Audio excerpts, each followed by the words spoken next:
Okay guys, so the first thing that you need to do is go into Google Images and find the images of a jar and a person that you can put inside your jar.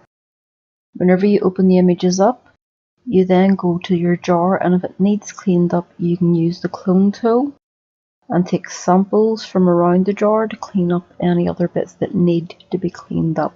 This may take a little bit of time and effort. It may also mean that you have to go up and down your brush sizes. I would recommend using a soft edge brush for blending purposes, and if you take a wee bit of time at this point in time, it will look much better. Now if we go to the boy image, we're going to go to the marquee tool and we're going to go edit and copy. We're going to go back to the jar image, we're going to go edit and paste, and the item will come in. At this point, if you click on your move tool, you'll get resizing handles, which allows you to move it and to resize it.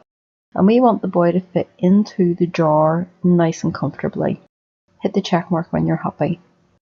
At this point, we're going to go to the eraser tool and start erasing.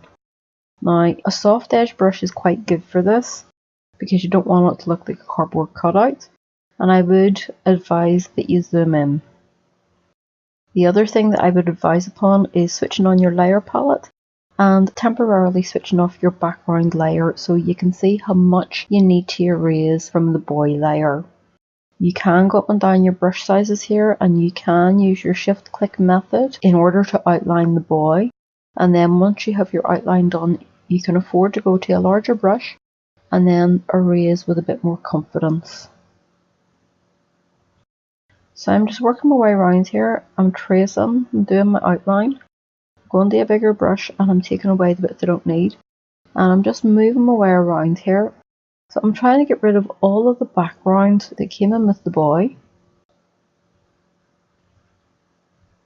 and I'm trying to make it look reasonably neat.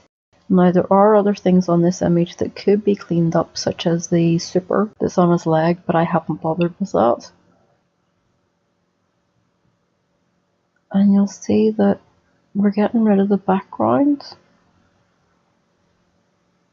And whenever we switch on the jar layer, he looks reasonably realistic, but not 100%. So what we need to do here is duplicate the jar layer.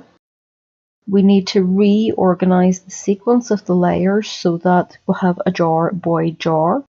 And then on that top copy of the jar, we're just going to experiment with different blend modes and see how they interact with the boy layer and the background layer. And what we're aiming to achieve here is that the boy has some of the glass in front of him, but most of it behind him, and the multiply seems to work quite well for that. If you feel that the effect is a bit strong, you can reduce the opacity to suit yourself.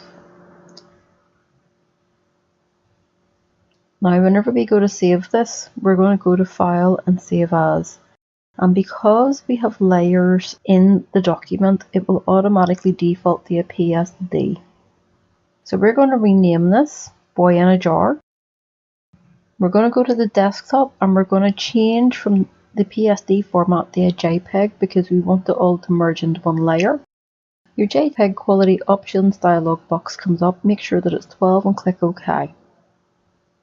And that's your Boy in a Jar exercise.